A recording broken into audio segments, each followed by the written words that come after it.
The sky was not blue. It was purple, streaked with red and gold. Smoke covered the stars.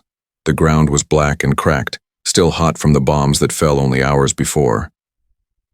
Nothing moved. Not at first. Then a wind came. It swept across the burned plain, lifting ash like snow.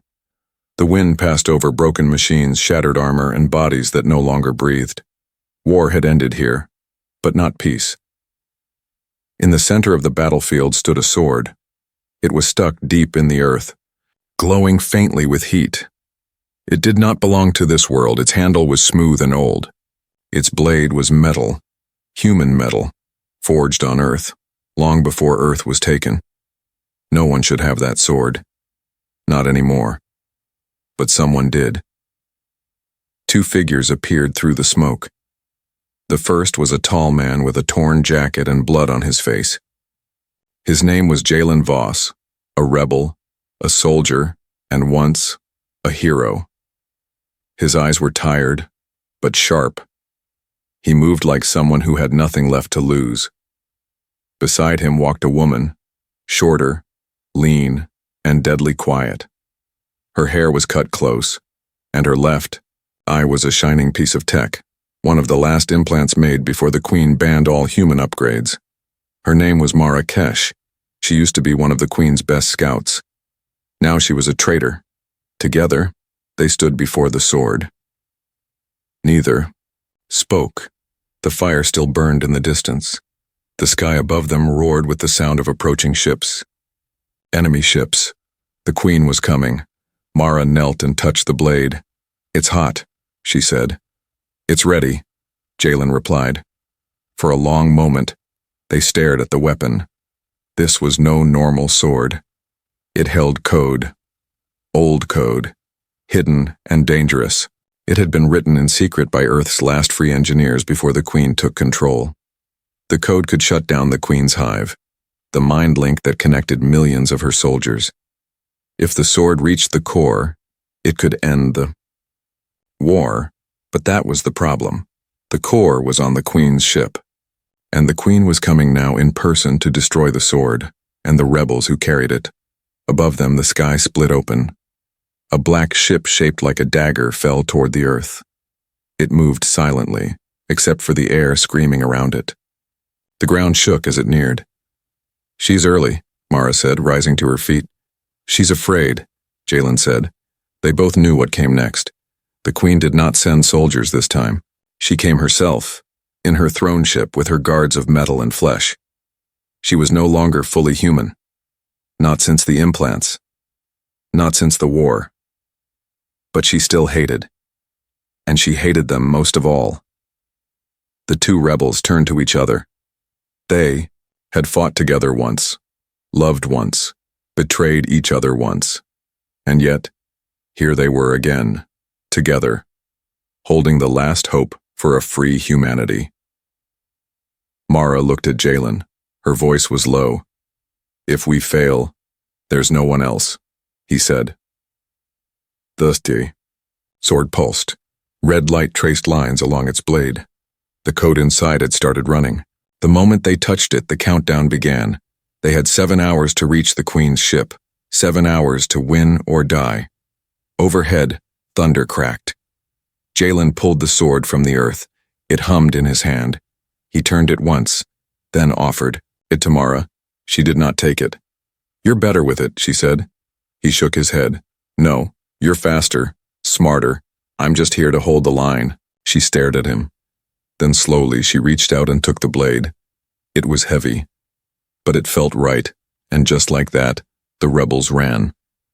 Behind them, fire rose from the ships landing on the field.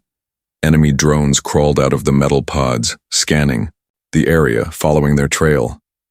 The hunt had begun. The sword glowed brighter now, lighting the way forward. A single blade, 2 rebels, and a queen who would burn every world before she gave up her crown. The sword was never supposed to exist. It, too, was not crafted in a forge. It was born in a lab buried beneath Europa's ice, a secret place built before the Queen's rise, before the hive, before minds were no longer free. It was called Project Emberlight, and only 12 people knew about it. Now, 11 of those people were dead. The 12th had vanished years ago, but not before finishing the code and hiding it where no machine could reach. The sword's blade was forged from tantalum glass, a rare alloy that could carry quantum threads like nerves in a brain. Inside it lived a neural AI, not a copy but a seed, a thinking, growing thing. It had no name, it had no voice, but it had one purpose: break the hive. For decades, the Queen's neural network had connected her people. Every soldier, every worker, every child born under her empire had a piece of her inside their mind. She whispered commands across planets. She was the signal. And the signal ruled all, until the sword. The weapon didn't destroy minds. That was never the plan. It simply freed them. One burst of the right pulse at the right frequency, and the connection would sever, clean and silent. The sword was not a weapon of war. It was a tool of rebellion, but only if someone could carry it. That was the catch. The sword could not be touched by any being with a neural link. The AI inside was designed to recognize pure minds, disconnected, untagged, fully human. In the Queen's empire, that meant criminals, outcasts, ghosts. Jalen Voss and Marrakesh were two such ghosts. Jalen had grown up on Mars, in a refugee dome after the first wave of hive conversions. His mother refused the implant. So did he. That made them targets. He spent most of his life running, first from the Queen's agents, then from rebels who didn't trust him, then from himself. He became a fighter out of necessity, a leader by accident. And when he lost everything in the Battle of Duskreach, he disappeared into the outer systems. Mara was different. She had once served the Queen, born into the Hive Corps, trained to be efficient, loyal, ruthless. But the implant in her brain was faulty. She saw things the others didn't: dreams, memories, doubt. Her handlers tried to correct it, but she ran before they could. She tore out her link and replaced it with her own design, a half-dead eye, yes, but free. They met during the siege of Halvor Station. At first they were just allies, then more, then something else entirely, until the betrayal at Calder Reach. Mara had followed the mission. Jalen had followed his conscience. The result? Dozens dead, a rebellion shattered, and silence between them for years. And now here they were, standing side by side again, bound by a weapon from a forgotten time. The sword hummed quietly at Mara's side as they moved through the ruins of the old colony. This place had once been a home. Now it was scorched stone, melted steel, and wind that smelled like ozone. The Queen had made sure nothing living remained. Still, something watched them. The AI within the blade. It could not speak, but it listened. Measured, judged. They needed to reach the launch tower. A few clicks north, hidden beneath the crust, the old planetary rail system still had one active line. If they could reach it, they could ride it under the Queen's sensor grid and reach her orbital tower. It was a one-way trip. Suicide, maybe, but it was the only path left. As they walked, Mara glanced at the blade again. It didn't look special. No glowing circuits. No electric hum. Just a long, slightly curved blade with a matte black surface and an old Earth symbol etched into the guard. A circle with a line through it. Zero link. She remembered the story the engineers used to tell, that the sword had been made not as a tool of war but a last message to the stars. A reminder that even at the end, someone had refused to kneel. "Do you think it'll work?" she asked. Jalen didn't answer at first. He scanned the skies. Drones were out there. They could feel the Queen's eyes even if they couldn't see them. Finally, he said, "It doesn't matter." Mara frowned. "How can you say that?" He looked at her, quiet and steady. "Because it's not about us anymore. It's about making sure the signal dies." And then, the ground shook. A pulse wave rolled across the land, flattening a row of burned-out towers nearby. Dust rose. Birds, strange mutated creatures, screamed and scattered. The Queen had found them. A signal blared in the distance. The hive was coming. Mara gripped the sword tighter. It felt warm, alive. They ran. The tunnels beneath the old colony were quiet. Too quiet. The world above was dying by fire and steel, but here below, time seemed to hold its breath. The only sounds were the soft scrape of boots on dust and the steady, low hum of the sword. At Mara's side, they moved through the dark like shadows, neither speaking but both feeling the weight between them. Jalen walked ahead, rifle slung across his shoulder, scanning every corner with the trained eye of someone who expected betrayal at every turn. He didn't look back. He didn't need to. He knew she was still there. Mara followed with the sword, one hand gripping its handle, the other tracing a finger along the old rail line cut into the floor. Her eyes flicked from old cables to scorched walls. This place had been used once. Maybe decades ago, maybe longer. Freight line? Refugee route? It didn't matter anymore. What mattered was that the Queen's sensors couldn't see this deep. Not yet. Still, the silence between them was louder than the steps they took. It had been nearly 4 years since Calder Reach. 4 years since Jalen had gone dark during the raid, leaving her team to die while he rerouted power to save a group of civilians trapped in the lower levels. The mission had failed. The Queen's guards had slaughtered the rebels. And when Mara escaped, barely breathing, all she found was his signal. Gone. She had believed he was dead. At least, she wanted to believe it. Because if he wasn't dead, that meant he had walked away. You never said why, she finally said, her voice flat, sharp as the blade on her back. Jalen didn't stop walking, but she saw his shoulders tighten. Didn't think it mattered anymore. He replied. It did to them. He paused, turned. The low light from the tunnel's emergency strip lit his face in harsh lines. He looked older than she remembered, tired. But his eyes hadn't changed, still carrying that look of someone who never forgave himself. They were already dead, he said. I made a call. You made your call, she shot back. Not ours. You left us to burn. Jalen didn't flinch. But he didn't argue either. That was the worst part. He didn't deny it. He never had. Mara stepped closer, her voice lowering. I buried Vec. I carried Kyan out in pieces, and I spent a week thinking you were just a ghost in my head, a voice whispering, trust him, he'll come back. Jalen met her eyes. He didn't speak. Instead, he pulled something from his jacket, small, metal, and cracked. A personal link chip. Burned through. Your voice was in my head, too, he said quietly. For a moment, the war fell away. The tunnels, the sword, even the Queen's looming presence, and all of it faded. Just two rebels in the dark, haunted by the same past, held together not by hope, but by damage. Mara stared at the chip. She remembered giving it to him, back when they still shared the same dreams, before the rebellion turned them into weapons, before trust was currency no one could afford. I don't know if I can do this with you, she said. He gave a small nod. I wouldn't blame you if you left. But neither of them moved. Because the truth was, the sword wouldn't let them do this alone. It had chosen them both. Not because they were strong. Not because they were heroes. But because they were broken in different ways, and that brokenness fit together. They reached the end of the tunnel. A rusted elevator stood in front of them, half buried in rubble, barely functional. Mara tapped the control panel. Sparks flew. The lights flickered to life. For now, it would work. Jalen leaned against the wall, watching her with a look she couldn't name.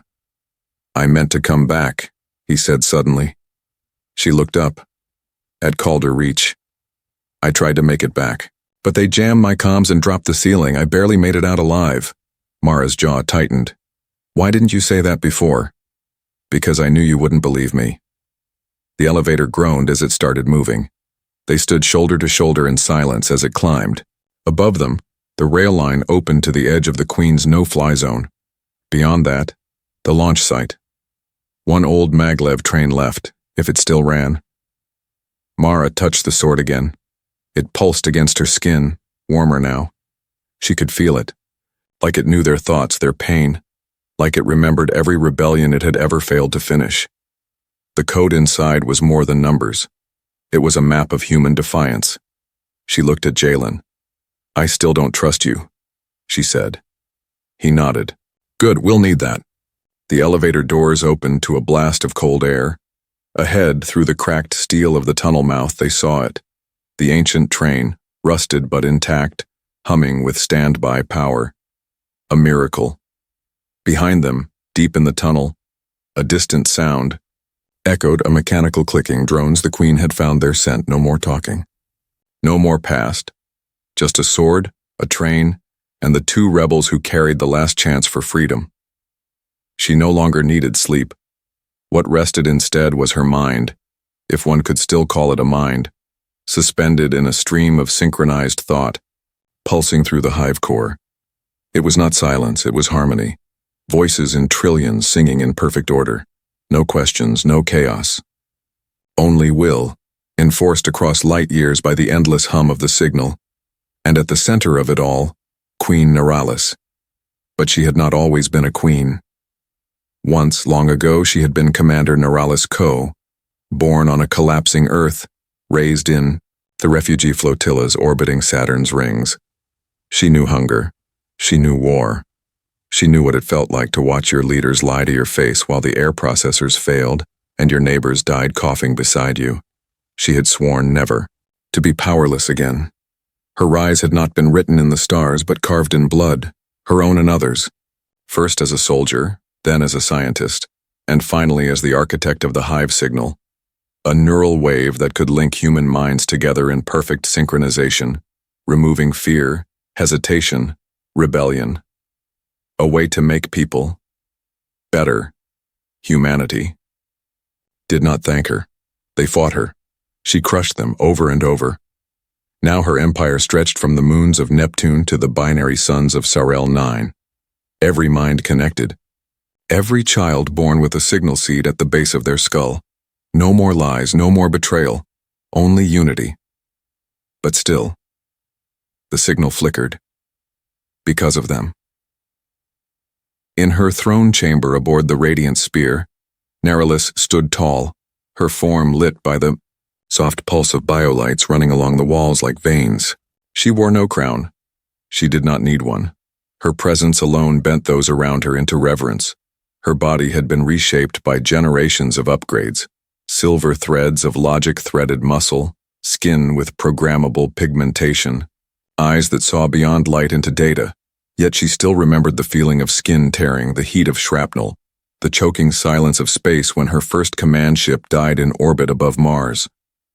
That pain had a name, Jalen Voss, and beside him, the woman who once bore her mark, Mara Kesh, now a defect, a scar on her perfect system.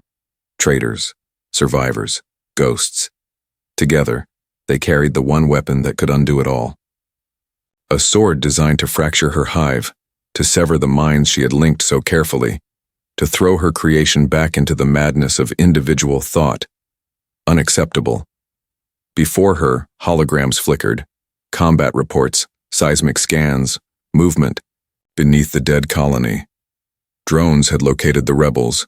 They were moving toward the maglev lines. Predictable, so very human, always running toward the past, toward old machines, toward old hopes. She could burn them out, glass the tunnels, collapse every entry and let them die choking on dust. But that would not be enough. I want them to know. Her voice when she spoke was soft, too soft for her guards to hear. But the hive heard. The words pulsed through the signal like a ripple in still water. I want them to feel the cost of disobedience. Burn the upper sectors. Let the colonists scream. Make the rebels watch, then capture them alive. She closed her eyes, tapping into the deep stream of memory that fed her thoughts. She saw Jalen younger, unscarred, leading the first wave of Terran rebels through the mining outpost at Corin Gate. She remembered how he had turned one of her converted captains, a full hive subject, just by talking to him. Words, emotions, weakness. She saw Mara, once a flawless hunter in her elite Link Scout division. Mara had seen too much, learned too fast, had asked questions that turned into doubt that turned into rebellion, and worst of all, emotion, love, grief, loyalty to anything but the signal. Now the two of them carried Project Emberlight, the forbidden code, the sword, the infection that could sever her from the hive she had become. No, it could not be allowed, not just because of power, not even because of revenge, but because it meant she had failed, and Neuralis code did not fail. With a thought, she activated the fleet pulse. Across the orbiting warships, fire bloomed in the distance as orbital strikes lit up the surface. The colonies, ruins burned again, lighting the sky for the rebels far below. Smoke climbed into the clouds, screams echoed across the hive net. Not because she let them through, but because she wanted them heard. A lesson, a warning. No mercy. Not this time. She stepped into the center of the hive-link throne, a metal ring that rose from the floor and locked into the base of her spine with a hiss. Her pupils dilated, turning gold. Her thoughts widened. The world grew larger. She was no longer just one. She was all. The train was faster than anything had a right to be. Old tech. Magnetic rail. No AI, no signal. Just brute force and cold engineering, built in a time when humans still trusted machines they could turn off. It tore through the dark tunnels, with a low, bone-shaking howl, sparks trailing behind it like comets in a cave. Jalen and Mara stood inside the central compartment, the sword between them, humming faintly like it had something to say. Outside, the world was collapsing. Satellite strikes rained from the sky like burning gods. The Queen was no longer sending warnings, she was sending judgment. Entire sectors of the planet's surface glowed red with plasma heat. Dust storms rose up and swallowed cities that had already died decades ago. The hive didn't conquer anymore. It cleansed. Inside the train, time seemed warped, stretched thin between heartbeats and regret. Mara stood by the window, watching the darkness race past. She had the sword in her hand now, not because she trusted it, but because she didn't trust herself without it. It was warm, almost alive. Sometimes she thought she could hear it. Not with her ears, but somewhere deep in her spine. Like a whisper waiting to be remembered. She turned to Jalen, who sat across from her, checking the charge on his weapon for the third time in a minute. "Did you ever wonder," she said slowly, "why they made it a sword?" He looked up. "What do you mean?" "The engineers who built this thing. They had access to orbital cannons, AI drones, hell, quantum bombs. And they make this." She lifted the blade, letting it catch the overhead lights. An ancient piece of steel, for a fight they knew they might never see. Jalen stared at the blade for a moment. Then he nodded, slowly. Because this wasn't about war. It was about memory. Mara frowned. "What?" He stood, walked over, and placed a hand on the flat of the blade. The glow pulsed under his fingers, brighter for just a second. "They didn't just encode a shutdown signal in here," he said. "They encoded history, the memories of those who fought, those who resisted, whole lives, their thoughts, their fears, their failures, it's all in there. A living record. A living." Mara looked down at the sword, suddenly heavier in her hand. "You're saying it's conscious?" "No, not like us." Jalen stepped back. "But it remembers. And when you hold it long enough, sometimes it lets you remember too." She blinked. "You've seen things?" He nodded once. "Felt things. Not mine." Mara didn't speak for a moment. Then she gripped the hilt tighter and closed her eyes, and that was when the fire came. Not literal. Not yet. This fire came from within. In a single flash, the train fell away. The metal walls, the shaking floor, the sound of wheels, gone. She stood in a war zone that wasn't hers. An older battlefield lit by a green sky and burning trees. Around her, bodies in old tyrant armor. Some were still moving, One was crawling, reaching for a blade that lay just out of reach. It was this blade. Suddenly she saw a hand, her hand, to pick it up, drive it into the earth and scream a name. Not Jalen's, not hers. Someone long dead. A rebel. A martyr. And then she was somewhere else. A corridor of a starship. Walls flickering with fire. Someone was crying. A child. And a voice. Low. Tired. Familiar. Whispering, "We only lose when we forget." Then, silence. Cold. Darkness. And her eyes opened. Back in the train. Back in the now. Mara staggered backward, breath ragged. The sword flickered in her hand like a dying star. Jalen caught her before she fell. "You saw something," he said. She nodded, still gasping. It remembers everything, not just history, not data, emotions, regret, sacrifice, rage. She looked at him, her voice barely above a whisper. They loved each other. The ones before us. They died for each other. Over and over. This thing holds all of it. Jalen didn't speak. But something shifted in his face and a shadow of awe, of fear. The train gave a sudden jolt. A warning light flashed red. Proximity alert. They were near the edge of the Queen's no-fly zone, and that meant one thing. The hive would be waiting. Jalen moved to the rear window and peered out. In the distance, blinking against the rising heat haze, he could see them. Skimmers, four-legged drones, and something larger. A Walker-class enforcer, heavy artillery, hive architecture etched into living metal. He turned back to Mara. "When this thing stops, they'll hit us hard." She stood up straighter, the sword steady in her hands now. "Then we give them something to remember." For a moment neither spoke, just the sound of the train, slowing now, coming to the final turn. Beyond that curve, the launch site. Kwawi, platform. And one last chance to reach the Queen's ship. Mara turned to him. "All those memories," she said softly. "All that loss. If we fail, it dies with us." Jalen nodded. "Then we don't fail." The lights flickered. The brakes screamed. The train slid into the open, red light painting the windows. Outside, smoke and fire lit the sky. Hive units moved in like shadows crawling across the earth. The doors hissed, and the two rebels stepped out, sword in hand, walking forward into the fire. They called it Sol Crater, though the sun had never touched this place. A wound in the earth, kilometers wide, scarred and hollowed by asteroid strikes during the terraforming wars. It had never healed.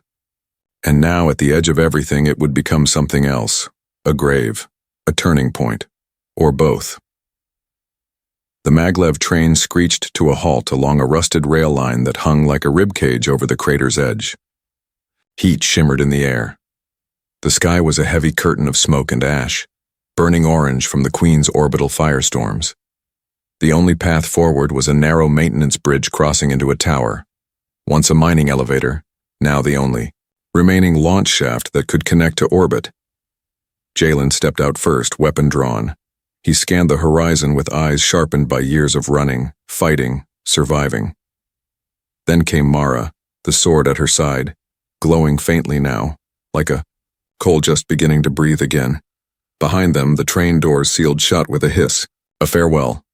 There would be no return trip. Above, they could hear the low, keening sound of dive drones, their engines singing like mechanical vultures. The hive was here, not just machines, the Queen's enforcers, her chosen, her elite, and she had sent them all. Jalen took a breath and looked to Mara. "We don't outrun this." Mara smiled, not with joy but with clarity. "We never did. There was no time for speeches, no time to bury the fear beneath courage, just two rebels, one sword, and the end of the world, waiting. The first wave came fast. Skimmers, light, fast insect-like machines, darted across the crater floor, moving in silence, their legs clicking against rock and metal. Jalen opened fire, precise and brutal. 1, 2, 3 dropped before the fourth leapt through the air, too fast, too high. It would have taken his head off. But Mara stepped forward and cut. The sword moved like it remembered the motion. Like it had done it before in 100 other hands on 100 other worlds. It sliced cleanly, leaving sparks and a scream of disassembled metal in the air. They fought together, not as they had at Calder Reach, with pain between them. And mistrust like armor. No. Here, they fought like memory itself was guiding them. Each step, each swing, a pattern written long ago. More came. A walker unit, 12 feet tall, its legs folding and unfolding like a nightmare, stomped into the crater from the far ridge. Its cannons rotated and locked. Fire spat from its mouth. The ground exploded behind them as Jalen dragged Mara into cover. They were pinned. Rocks broke. Heat rippled the air. And still, the hive came. Jalen looked to the launch shaft. They'd never reach it unless one of them stayed behind. Mara saw the thought in his eyes and shook her head. No, don't say it. I wasn't going to. Yes, you were. She gritted her teeth and tossed him a spare charge clip. If one of us dies, the queen wins, you know that. But if both of us die, she still wins. They breathed together for a moment. A single heartbeat stretched across time. Then, Mara stood up, not to run, but to face the walker. The sword pulsed in her hand and something changed. Time didn't slow. But something inside her deepened, like the walls of her mind had peeled back to reveal a long corridor lined with doors. Behind each, a memory. Not hers, not Jalen's, but the sword's. She saw a boy on a dead colony, holding a knife to defend, his sister. A mother dragging her injured child through a burning dome. A pilot ramming her ship into a hive command cruiser, smiling through tears. She saw them all. And suddenly, she understood. This wasn't just a weapon. It was a promise to fight, even when there was no hope left. A promise to remember, even when history was rewritten. A promise that no matter how far the hive spread, someone would always resist. Mara screamed, not in fear but in fury, and ran straight at the walker. The sword glowed like a falling star. She ducked one blast, leapt from a ledge, and drove the blade into the machine's underbelly. The glow pulsed once, and then the walker collapsed in a burst of static and shrieking metal, its neural link cut at the source. The hive hesitated, just for a second, but in war, a second is eternity. Jalen moved. Fast. He took the shot that cleared their path, covered Mara as she rolled out from the wreckage. Together they sprinted for the tower, the launch shaft now in sight. The hive behind them roared. 1,000 feet, 1,000 guns, 1,000 voices all speaking with one mind, the Queen's. And they ran. Every step was a choice. Every breath was resistance. By the time they reached the base of the tower, Mara's arms were shaking. Jalen keyed the door override and the gate hissed open. They stumbled inside, breath ragged, soaked in ash and blood and memory. They weren't safe. Not yet. But they had made it. Jalen looked at Mara, still gripping the sword like it was an extension of her soul. You still with me? He asked. She nodded. More than ever. And above them, the launch elevator hummed to life, a column of light in a world ruled by shadow. The launch shaft roared to life. A pillar of sound and light surrounded the rebels as the elevator surged upward, carving a path through the core of the tower, a forgotten piece of pre-hive engineering now reawakened. Outside, the Queen's forces howled into the crater, but they were too late. The shaft was sealed. The rebels were rising. Mara leaned against the wall, the sword resting. Against her chest, its glow steady now, neither flickering nor flaring, just steady. As if it knew. As if it trusted them. Jalen was silent, checking his weapon one last time, though they both knew it would be useless where they were going. Above them was the radiant spear, the Queen's throne ship, parked in low orbit like a spearhead, stabbed into the sky. It was more than a vessel. It was a temple, a cathedral of control. Every signal, every order, Every mind in the hive connected through her pulse relays aboard that ship, and they were going right into the heart of it. Mara closed her eyes. She didn't pray. She didn't hope. She remembered every face she'd seen through the sword, every death, every resistance that ended in silence. The blade had never forgotten, neither would she. The elevator broke through the upper atmosphere, and everything turned white. Then, stillness, weightlessness. A docking ring opened above them, mechanical arms locking into place with ancient hydraulics. The final door slid open with a hiss. Beyond it, silence. No alarms, no troops, just the soft, humming pulse of the hive. Not sound, but sensation. Like static brushing the back of the mind. A hum you couldn't hear but felt inside your bones. Jalen stepped forward first. Then Mara. Together they crossed the threshold into the Queen's domain. The throne room was a vast chamber of impossible architecture. A spiral of light and dark, walls that bent around unseen gravity wells, veins of liquid metal running, like rivers across the floor. At its center stood the Queen. She did not rise to meet them. She didn't need to. Queen Neuralis floated inches above the platform, her body wrapped in cables and silver-threaded robes. Her face, once human, was still there beneath the layers of code and alloy. But it was pale now, stretched tight, more mask than skin. Her eyes glowed not with fire, but with order. She regarded them like one might regard a parasite beneath glass.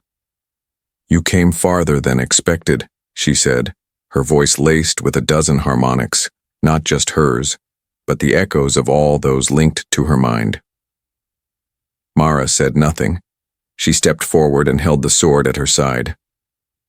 The Queen tilted her head. "You carry it like it belongs to you, but that weapon was not made for love, it was made for memory, for vengeance. You think it will free them, break my hive? You misunderstand. They want this unity. They begged for it." "You burned their voices," Jalen said. "That's not unity. That's silence." A faint smile tugged at the corner of the Queen's mouth. "I offered peace. You offered a cage," Mara replied. Neuralis stepped down from her platform, not walking but gliding, tethered to her ship by the endless stream of neural links feeding her thoughts. The lights in the room dimmed as she drew closer. "You carry the last rebellion on your back," she said to Mara. "Every failure, every sacrifice, and still you believe one blade can undo me?" Mara raised the sword, letting its glow answer her. "I don't need to undo you," she said quietly. "I just need to remind you what it meant to feel." The Queen blinked, and the sword struck. It wasn't a slash, not a stab, not violence, not rage. The blade didn't tear through her body. It touched her chest, gently, as if placing a hand over her heart, and the signal broke.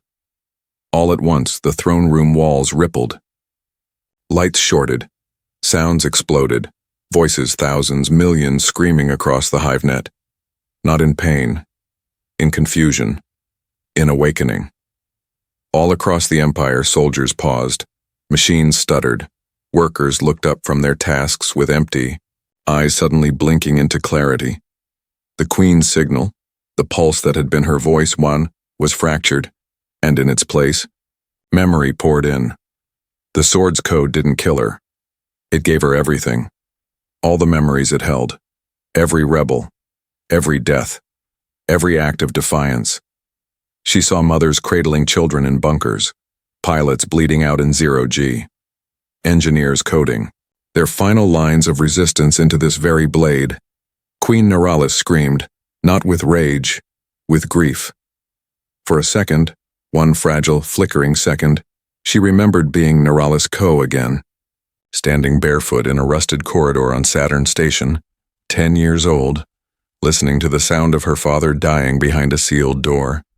And in that moment, something inside her broke. The Queen fell. Her cables snapped. Her signal collapsed. The HiveNet went silent. She did not die. But she was no longer a queen. Mara dropped the sword. Its glow faded. She staggered. Jalen caught her. Across the galaxy, the hive blinked. People, free, for the first time in generations, looked to the stars and wondered what came next. They had no orders now, only choices. Later, they stood at the edge of Sol Crater again. The Queen's ship had fallen silently from orbit, intact but empty. The hive had not risen against them. It had simply stopped. Some would rebuild. Some would fight over what came next. But the sword? It would be buried again. Not hidden, not erased. Buried, with purpose. So that someday, when the memory began to fade again, someone might find it.